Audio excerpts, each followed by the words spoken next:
अस्सलाम वालेकुम। मैं हूं फ़हीम ख़ान। नेशनल सेविंग की अपडेट, प्राइवेट बैंकों की अपडेट के साथ आप लोगों की खिदमत में हाज़िर हैं। रिक्वेस्ट आप लोग से यही है, अगर आप हमारे चैनल पर नए हैं तो चैनल को सब्सक्राइब कर दें, वीडियो को लाइक कर दें, वीडियो को शेयर कर दें, बेल आइकॉन को प्रेस कर दें ताकि हर आने वाली वीडियो सबसे पहले आप लोगों को मिल सके और आप लोग ज़्यादा से ज़्यादा फ़ायदा हासिल कर सकें। आज की जो हमारी वीडियो है वो पेंशनर्स हज़रात से रिलेटेड है। पेंशनर हज़रात के लिए पाकिस्तान की एक ऐसी स्कीम, पाकिस्तान का एक ऐसा अकाउंट जिसमें किसी टाइप का कोई टैक्स नहीं है, ठीक है। मतलब ना कोई इनकम टैक्स है, ना ज़कात टैक्स है, ना ही विथ होल्डिंग टैक्स है। पूरा का पूरा मुनाफा जो है आपको मिल रहा होता है। मतलब जो आपका ग्रॉस प्रॉफिट होता है वही आपका नेट प्रॉफिट होता है। अच्छा, वैसे तो बैंकों ने जो है वो पेंशनर्स के लिए कोई ना कोई पेंशन अकाउंट जो है वो बनाया होता है। जैसे बैंक अल हबीब का है पेंशनर सेविंग अकाउंट, इसी तरह हर बैंक का या तो कोई पेंशनर सेविंग अकाउंट होता है या फिर सीनियर सिटीजन अकाउंट होता है जिसमें लोग अपने पैसे रखते हैं। पेंशनर हज़रात की बात हो रही है और उस पर मंथली बेसिस पे या क्वार्टरली बेसिस पे या बाई एनुअल या एनुअल बेसिस पे मुनाफा हासिल करते हैं। लेकिन ये बैंक मुनाफा तो देते हैं मुनाफे पे, लेकिन जो है वो टैक्स लाजमी चार्ज करते हैं। और अगर आपने इस पे जो है वो ज़कात अंडरटेकिंग जमा नहीं करवाई है तो टैक्स के साथ साथ ज़कात अंडरटेकिंग भी चार्ज करते हैं। इसके अलावा अगर वो नॉन फाइलर हैं और 50,000 से ज़्यादा कैश पैसे निकलवाते हैं तो उस पर विथ होल्डिंग टैक्स भी चार्ज होता है। लेकिन हुकूमत पाकिस्तान ने पेंशनर्स हज़रात के लिए एक ऐसा अकाउंट भी बनाया है जिस पे किसी टाइप का कोई टैक्स चार्ज नहीं होता। मतलब जो भी आपको प्रॉफिट मिलेगा वो नेट प्रॉफिट, मतलब क्रॉस जो टोटल मुनाफा होगा, मतलब उस पर कोई टैक्स ही नहीं होगा। पूरा का पूरा मुनाफा आपको मिल जाएगा। फॉर एग्जांपल अगर 1500 का मुनाफा है तो नॉर्मली क्या होता है, अगर किसी अकाउंट में आपको 1500 का मुनाफा मिल रहा है तो उस पर 400 टैक्स कट जाता है और 1100 का आपको मुनाफा मिलता है। 1100 का मुनाफा मिल रहा है, 300 टैक्स कट जाता है, आपको 800 रुपये मिल रहा होता है, ठीक है। यहाँ पर क्या होगा, पूरे का पूरा मुनाफा आपको मिलेगा। मतलब जो ग्रॉस प्रॉफिट होगा वही इसका नेट प्रॉफिट होगा। जी हाँ, हम बात कर रहे हैं पाकिस्तान के नंबर 1 अकाउंट की, पेंशनर बेनिफिट अकाउंट, ठीक है, जिसको शॉर्ट में पीबीए भी कहते हैं। पेंशन बेनिफिट अकाउंट पूरे पाकिस्तान का वो वाहिद अकाउंट है जिस पे किसी टाइप का कोई टैक्स नहीं है, ठीक है। अच्छा, एक चीज़ और यहाँ पे नोट कीजिएगा जो कोई दूसरा बैंक नहीं दे सकता, वो ये कि जनाब फ़र्ज़ करें आपने पेंशन बेनिफिट अकाउंट में सरमायाकारी की है और फ़र्ज़ करते हैं आपको 1 लाख में 1200 रुपये के हिसाब से मुनाफा मिल रहा है, ठीक है।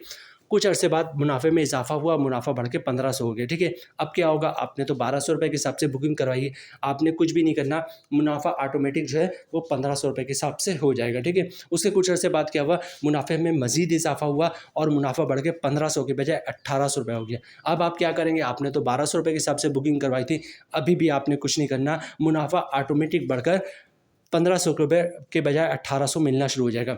उसके बाद क्या हुआ, पेंशन बेनिफिट अकाउंट के मुनाफे में कमी का सिलसिला शुरू हो गया और मुनाफा कम होकर जो है वो 900 रुपये पर आ चुका है। अब क्या होगा, आपने तो 1200 रुपये के हिसाब से बुकिंग करवाई थी, आपको मुनाफा 1800 रुपये के हिसाब से मिल रहा था, अब मुनाफा कम होकर 900 रुपये हो गया।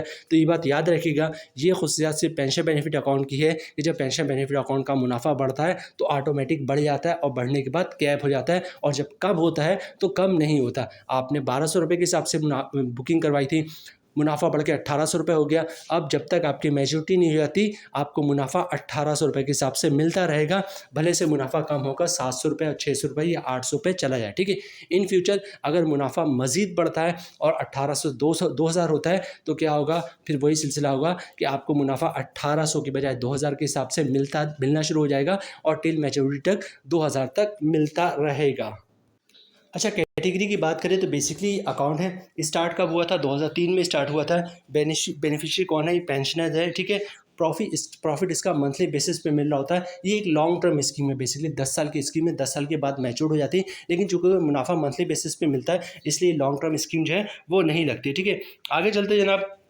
अच्छा, सबसे मोस्ट इंपॉर्टेंट कि कौन लोग जो है वो पेंशन बेनिफिट अकाउंट में सरमायाकारी कर सकते हैं। ये बात याद रखिएगा कि हर बंदा जो है वो पेंशन बेनिफिट अकाउंट में सरमायाकारी नहीं कर सकता। हर पेंशनर भी पेंशन बेनिफिट अकाउंट में सरमायाकारी नहीं कर सकता, ठीक है। फॉर एग्जांपल जो ईओबीआई की पेंशनर्स है, ईओबीआई जो है वो एक गवर्नमेंट का इदारा है, ठीक है।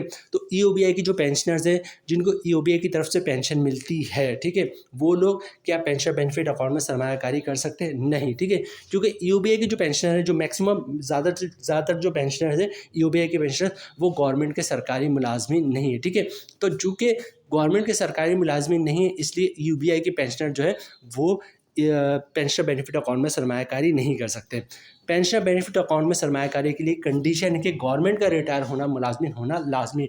अब यहाँ पर उन्होंने कुछ डिटेल्स बता दिए, कौन लोग सरमायाकारी कर सकते हैं। The pension of federal government, the pensioners of federal government, federal government के जो पेंशनर्स हैं वो इसमें सरमायाकारी करते हैं। द पेंशनर्स और प्रोविजनल गवर्नमेंट, प्रोविजनल गवर्नमेंट की जो सूबाई गवर्नमेंट के अंदर जो भी पेंशनर्स आते हैं वो इसमें सरमायाकारी कर सकते हैं। The pensioners of Jammu and Azad Kashmir, ठीक है, आज़ाद कश्मीर और जम्मू एंड आज़ाद कश्मीर के जो पेंशनर्स हैं वो इसमें सरमायाकारी कर सकते हैं। इसके अलावा पेंशनर्स ऑफ आर्म फोर्सेस, ठीक है, जो भी मिलिट्री है उसके जो भी पेंशन वो इसमें सरमायाकारी कर सकते हैं। अच्छा, इसके अलावा पेंशनर ऑफ सेमी गवर्नमेंट, ठीक है, वो लोग भी इसमें सरमायाकारी कर सकते हैं। इसके अलावा अगर किसी पेंशनर की डेथ हो जाती उसके बिहाफ पे उसके जो भी फैमिली मेम्बर को पेंशन मिलता है वो लोग भी जो है पेंशन बेनिफिट अकाउंट में सरमायाकारी कर सकते हैं। अच्छा, इन्वेस्टमेंट लिमिट की बात करें तो इस वक्त जो पेंशन बेनिफिट की कम से कम 10,000 रुपये लिमिट है। कम से कम आप 10,000 से पेंशन बेनिफिट अकाउंट में सरमायाकारी कर सकते हैं और ज़्यादा से ज़्यादा 75 लाख रुपए तक जो है आप पेंशन बेनिफिट अकाउंट में सरमायाकारी कर सकते हैं। अच्छा, पेंशन बेनिफिट अकाउंट में सरमायाकारी के लिए आपको सबसे पहले पेंशन बेनिफिट अकाउंट में अकाउंट खुलवाना पड़ेगा। और पेंशन बेनिफिट अकाउंट खुलवाना कोई मसला ही नहीं, ठीक है। शनाख्ती कार्ड की कॉपी दे दे, ओरिजिनल शनाख्ती कार्ड दिखा दे, एक पेज का अकाउंट ओपनिंग फॉर्म होता है, बैक साइड पे कुछ भी नहीं लिखना, फ्रंट साइड पे आपको अपना नाम, शनाख्ती कार्ड नंबर, एड्रेस, नॉमिनी का नाम, शनाख्ती कार्ड एड्रेस और 2-3 जगहों पे साइन करना है, ठीक है। आपको पेंशन आती है, आपको जो डॉक्यूमेंट्स देना होता है वो इनकम प्रूफ देना होता है, ठीक है। अब इनकम प्रूफ में क्या डॉक्यूमेंट्स दे सकते हैं, आपको पेंशन मिलती है तो आप पेंशन की डॉक्यूमेंट्स की कॉपी देंगे, मतलब पेंशन स्लिप की कॉपी दे दिया, पेंशन बुक की कॉपी दे दिया, या गोल्डन हैंड चेक लिया हुआ है तो उसकी कॉपी दे दी, या फिर जो है सेपरेशन स्कीम के तहत जॉब छोड़ी तो उसकी डॉक्यूमेंट्स की कॉपी दे दी, ठीक है। तो CNC की कॉपी दे दिया, ओरिजिनल शनाख्ती कार्ड दिखा दिया, एक पेज का अकाउंट ओपनिंग फॉर्म है वो भर दिया और इनकम प्रूफ दे दिया जैसे पेंशन स्लिप की कॉपी वगैरह, तो इंशाल्लाह आपका अकाउंट जो है वो पेंशनर बेनिफिट अकाउंट में जो है वो खुल जाएगा। अच्छा, अकाउंट खुलवाने के बाद सरमायाकारी किस तरह करेंगे पेंशन बेनिफिट अकाउंट में। अकाउंट खुलवाने के बाद बहुत ही सिंपल है, कैश काउंटर पे जाएंगे, कैश देके बैंक का चेक, डिमांड ड्राफ्ट, पे ऑर्डर, क्लियरिंग का चेक देके जो है वो पेंशन बेनिफिट अकाउंट में आप सरमायाकारी कर सकते हैं। अच्छा, टैक्स की बात की जाए, जो ऑलरेडी हम आपको बता रहे थे कि जनाब कि जो भी इन्वेस्टमेंट पेंशन बेनिफिट अकाउंट में की जाती है इस पे किसी टाइप का कोई टैक्स नहीं होता, ना कोई इनकम टैक्स होता है, ना ज़कात टैक्स होता है और ना ही कोई विथहोल्डिंग टैक्स होता है। पूरा का पूरा मुनाफा आपको मिल रहा होता है। यहाँ पर इन्होंने बाकायदा मेंशन भी कर दिया, the investment made in pension benefit account is exempt from ज़कात and withholding tax, income tax, ठीक है। अच्छा, विड्रॉल्स ऑफ डिपॉजिट की बात कर ले, मतलब अगर आप पैसे निकलवाना चाहें तब क्या प्रोसेस होगा, क्योंकि बेसिकली 10 साल की एक लॉन्ग टर्म इन्वेस्टमेंट स्कीम है। आपने जो भी इन्वेस्टमेंट की है आपको 1 साल के बाद, 2 साल के बाद, 3 साल के बाद, 4 साल के बाद, 5 साल के बाद पैसों की ज़रूरत पड़ जाए तो पैसे आप किस तरह निकलवाएंगे, ठीक है।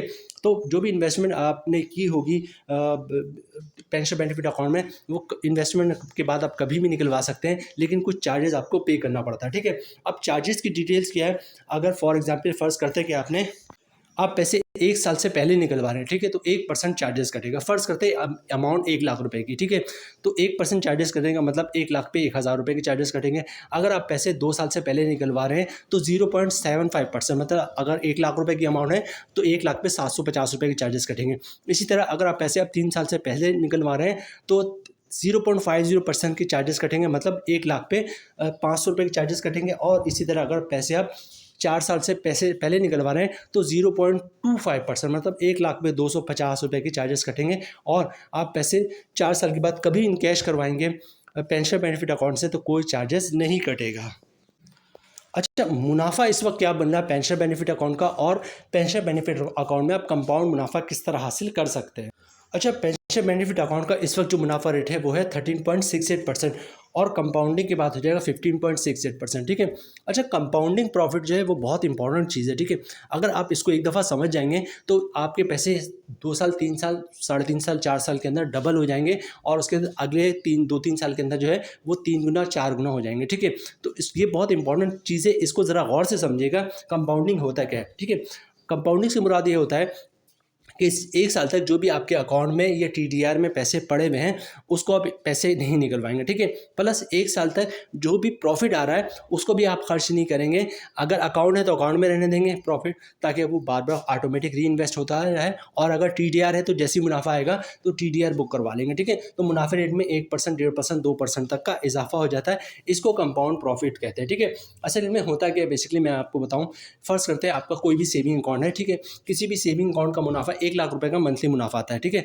1 लाख रुपए का मुनाफ़ा है, आपने जैसे ही मुनाफ़ा है उसका टीडीआर बुक करवा लिया, ठीक है? अगले महीने क्या होगा, फिर 1 लाख का मुनाफ़ा आया, ठीक है? आपने उसका भी जो है टीडीआर बुक करवा लिया। और पिछले महीने जो आपने 1 लाख रुपए का टीडीआर बुक करवाया था मुनाफ़े का, उस मुनाफ़े पे इस महीने का जो मुनाफ़ा है उसका भी टीडीआर बुक करवा लें। और पिछले महीने का जो टीडीआर था जिसका आपने मुनाफ़ा बुक करवाया था 1 लाख का, उस मुनाफ़े पे भी मुनाफ़ा आएगा, ठीक है? इस महीने का मुनाफ़ा भी आपने बुक करवा लिया। अगले महीने तीसरे महीने का फिर 1 लाख का मुनाफ़ा आएगा। और पिछले 2 महीने से 1-1 लाख रुपए करके 2 लाख रुपए मुनाफ़े का जो आपने रीइन्वेस्ट किया था टीडीआर में, उस 2 लाख मुनाफ़े पे भी मुनाफ़ा आएगा। और पहले महीने जो मुनाफ़े पे मुनाफ़ा आया था उस मुनाफ़े पे भी मुनाफ़ा आएगा। मतलब हर महीने मुनाफ़ा, उस पे मुनाफ़ा, फिर मुनाफ़ा, मुनाफ़े पे मुनाफ़ा।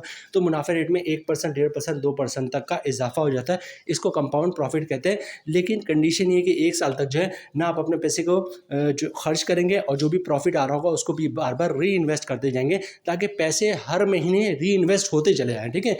मुनाफा आया वो इन्वेस्ट हो गया, उस पे मुनाफा आया वो इन्वेस्ट हो गया, ठीक है? तो मुनाफे रेट में 1%, 1.5%, 2% तक का इजाफा हो जाता है। पेंशन बेनिफिट अकाउंट में तकरीबन 2% तक का इजाफा इसलिए होता है कि इस पे क्योंकि किसी टाइप का कोई टैक्स नहीं होता, ना कोई इनकम टैक्स होता है, ना ज़कात टैक्स होता है, ना विथहोल्डिंग टैक्स होता है। पूरे का पूरा मुनाफा आपको मिल रहा होता है, ठीक है? नॉर्मल मुनाफा जो है वो 13.68% है, और कंपाउंडिंग के बाद मुनाफा आ जाएगा 15.68%, ठीक है? अब मैं 1 लाख से लेकर 75 लाख रुपए की सरमायाकारी पे पेंशन बेनिफिट अकाउंट का मुनाफा बताऊंगा आपको कितना मिल रहा है, ठीक है? 1 लाख रुपए की सरमायाकारी पे इस वक्त मंथली मुनाफा मिल रहा है 1140 रुपये का, कंपाउंडिंग के बाद बन जाएगा 1307 रुपये का। 5 लाख की सरमायाकारी पे पेंशन बेनिफिट अकाउंट का मंथली मुनाफा मिल रहा है 5700 का, कंपाउंडिंग के बाद होगा 6535 का। 10 लाख की सरमायाकारी पे पेंशन बेनिफिट अकाउंट का मंथली मुनाफा मिल रहा है 11,400 का, कंपाउंडिंग की बात होगा 13,070 का। 25 लाख रुपए की सरमायाकारी पे जो पेंशन बेनिफिट अकाउंट है उसका मंथली मुनाफा मिल रहा है 28,500 का, कंपाउंडिंग की बात हो जाएगा 32,675 रुपये का। 50 लाख की सरमायाकारी पे जो पेंशन बेनिफिट अकाउंट का मंथली मुनाफा मिल रहा है 57,000 का, कंपाउंडिंग के बाद हो जाएगा 65,350 रुपये का। 75 लाख की सरमायाकारी पे जो पेंशन बेनिफिट अकाउंट का मंथली मुनाफा मिल रहा है 85,500 का, कंपाउंडिंग के बाद हो जाएगा 98,025 रुपये का। तो जनाब ये थी आज की हमारी वीडियो पेंशनर्स बेनिफिट अकाउंट से रिलेटेड। उम्मीद है वीडियो आप लोग पसंद आई होगी। रिक्वेस्ट आप लोग से यही है, अगर आप हमारे चैनल पर नए हैं तो चैनल को सब्सक्राइब कर दें, वीडियो को लाइक कर दें, वीडियो को शेयर कर दें, बेल आइकॉन को प्रेस कर दें, ताकि हर आने वाली वीडियो सबसे पहले आप लोग को मिल सके और आप लोग ज़्यादा से ज़्यादा फ़ायदा हासिल कर सकें। मिलते हैं नेक्स्ट वीडियो में इंशाल्लाह, तब तक के लिए अल्लाह हाफिज़।